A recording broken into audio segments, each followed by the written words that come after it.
Hello, welcome. Tonight we're going to be going to the UK. I've dressed for the occasion.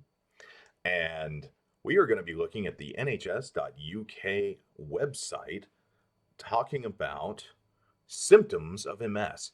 Now, in typical government fashion, when they put up something like this, they typically don't have somebody who has MS writing these things, so they can't really give you the full flavor of it. So I figured, why not go to the website, read the symptoms as they're written, and then expound on them a bit. Thank you, UK, for giving me my talking points this evening.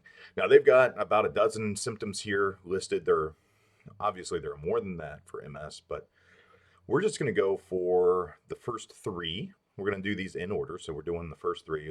And tonight we're going to start with fatigue, vision problems, and abnormal sensations. Yeah, sounds intriguing, right? So let's get started. Try not to keep you guys too late tonight. Fatigue. According to the NHS.UK site, fatigue. Feeling fatigued is one of the most common and troublesome symptoms of MS. It's often described as an overwhelming sense of exhaustion that means it's a struggle to carry out even the simplest activities. Fatigue can significantly interfere with your daily activities and tends to get worse towards the end of each day in hot weather, after exercising, or during illness. What do they mean during illness? We're ill all the time. Gosh. I think they're talking about like catching a cold, something like that. So let's break this down paragraph by paragraph. Feeling fatigued is one of the most common and troublesome symptoms of MS.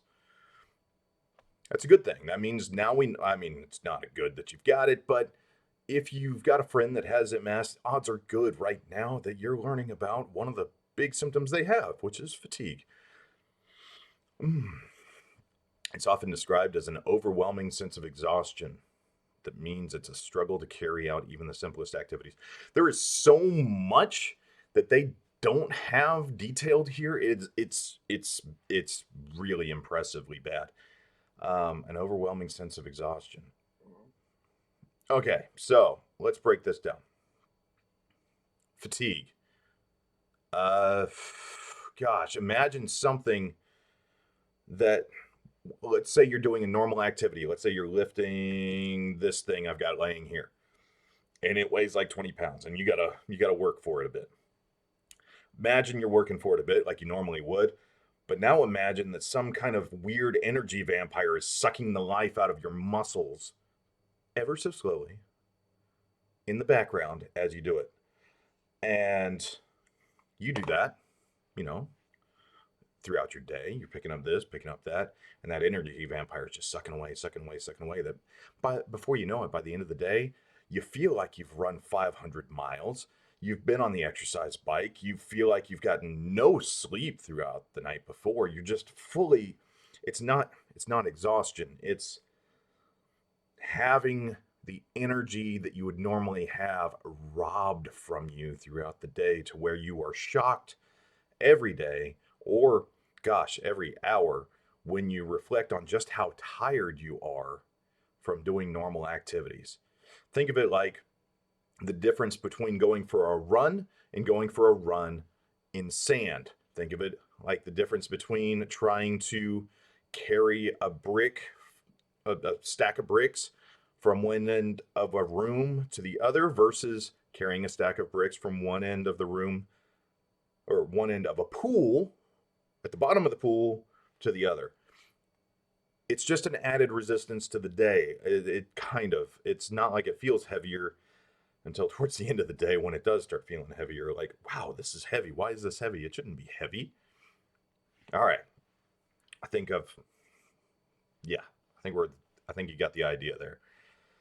The other thing that people don't really realize is, and it lists it here, significantly interfere with your daily activities and tends to get worse towards the end of each day. And that's the buildup we were talking about, little robs here and there. By the end of the day, you're just like, you've been robbed of 100,000 pieces of energy that you would have normally had.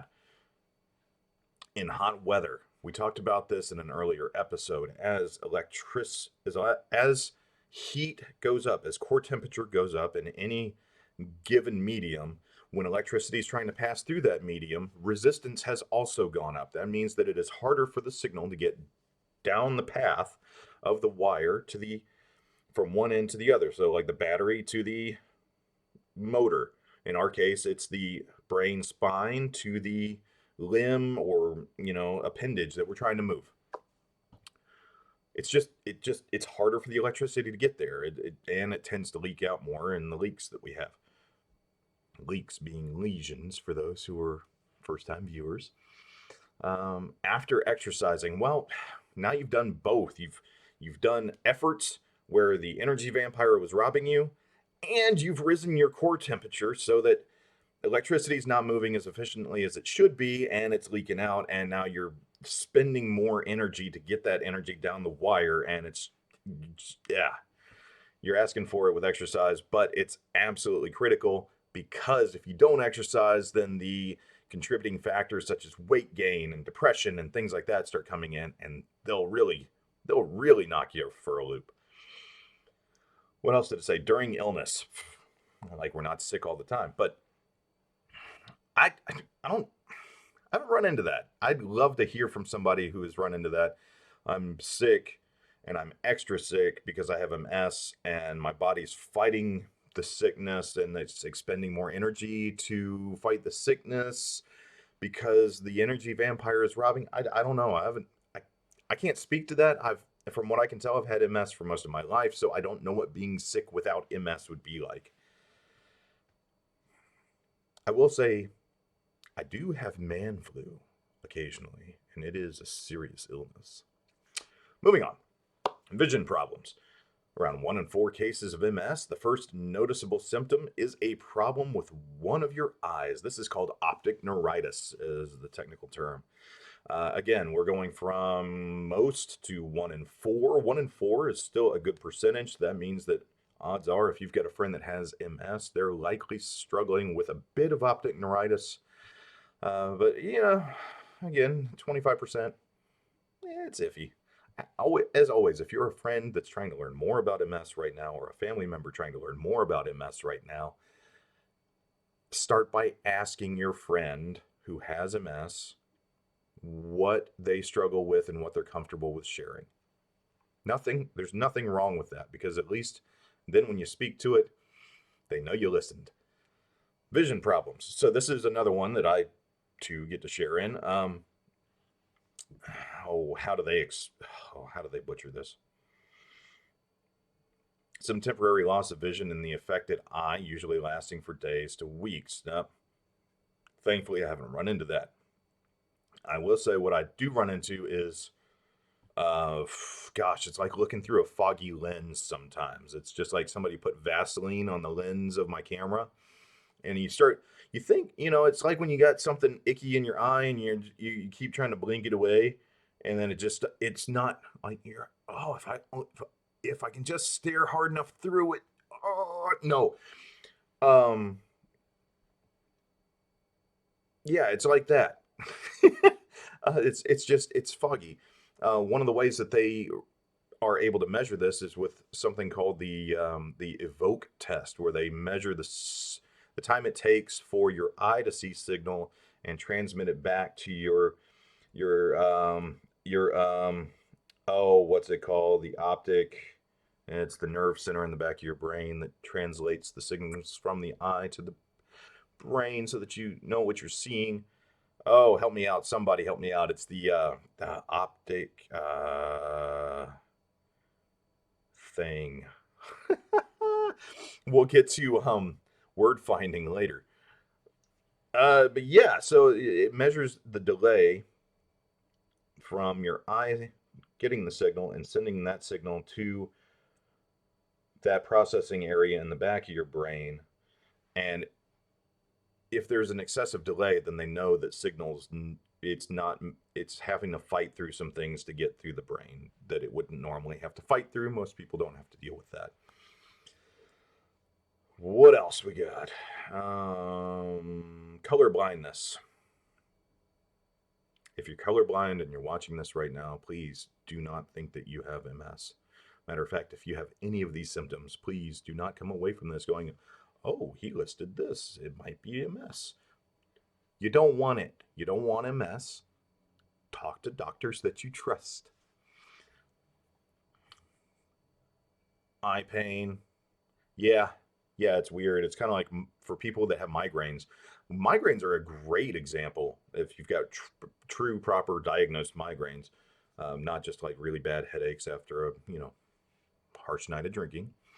Um, one of the things about migraines that I've read in a lot of studies is that it's theorized that maybe the what the pain in a migraine is actually like visual signals jumping the tracks in your brain onto the tracks that the pain signals ride along. And so your visual signals are confused as pain signals, and your brain goes, oh my gosh, there's pain. But actually, you're just seeing something like a bright light, or it doesn't have to be a bright light, it could just be anything sometimes. Gosh, migraines are brutal. Um, so, yeah, that's a really close parallel, I would say, to the kind of pain that you could get with optic neuritis. What's we need? No, we'll leave that one alone. Flashes of light when moving the eye. I see that sometimes. So you move around and there's like these little. It's trippy. It feels like a. If you ever seen Phenomenon when the bright light hits, no, it's not quite like having a tumor. Like, oh, spoiler alert. Sorry. Um, but yeah, the every now and then you get this weird flash of light. It's trippy. Double vision can be included. I'll agree with that one.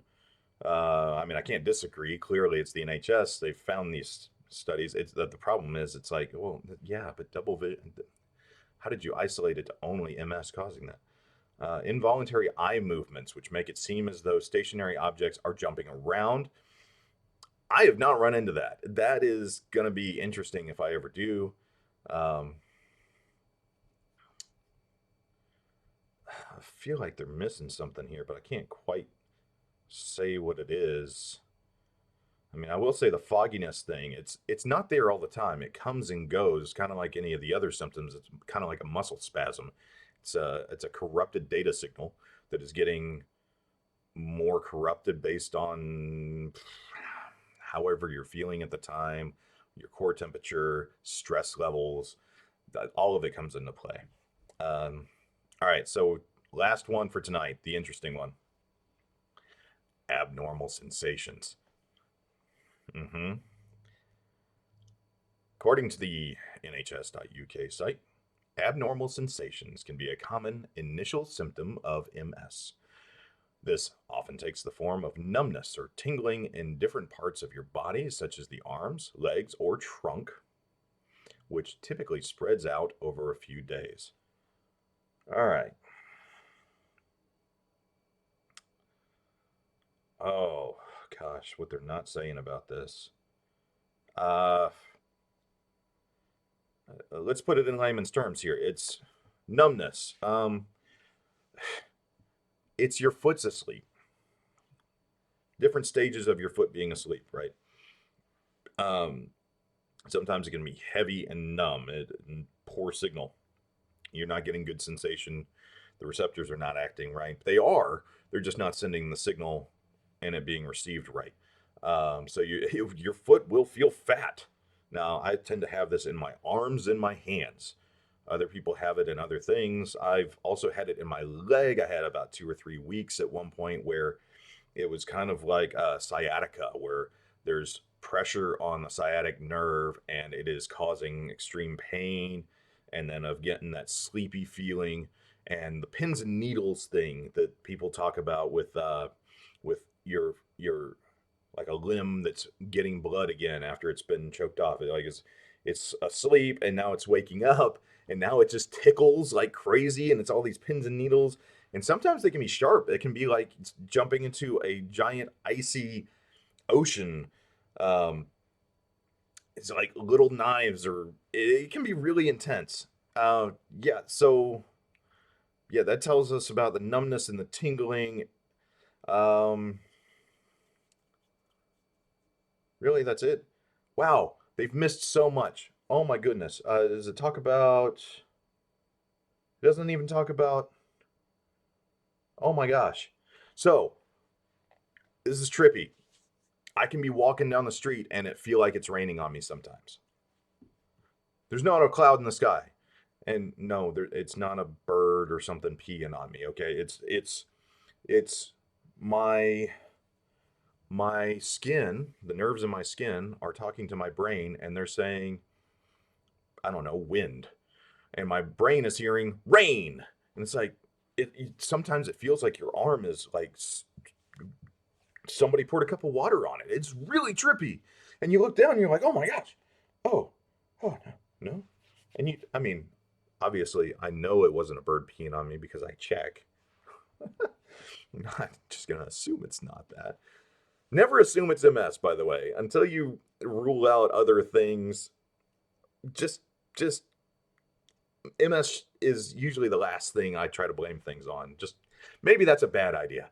I don't know. You guys tell me. But I like to make sure that, if I'm going to say, hey, I felt wetness on my arm or my shoulder or my ear, oh, that's really trippy. Like it'll get on your ear.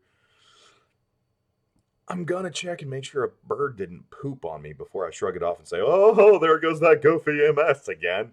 It's like, no, I go into work and I've got bird poop on my ear. That's not going to go over well with the colleagues. What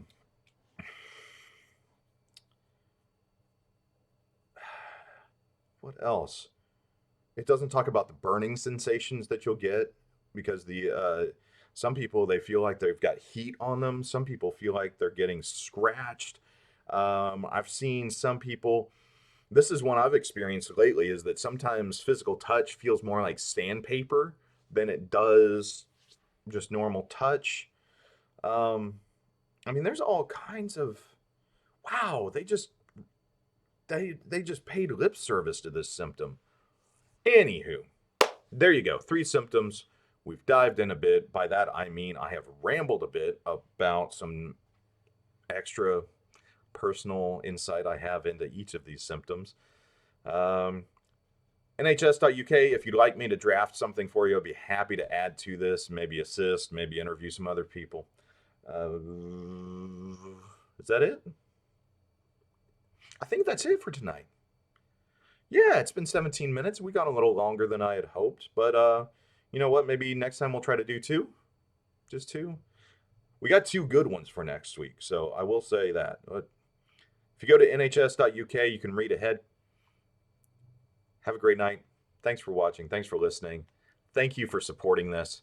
I hope you have a great rest of your 24-hour time period, day, month, day, night, evening, morning, luncheon,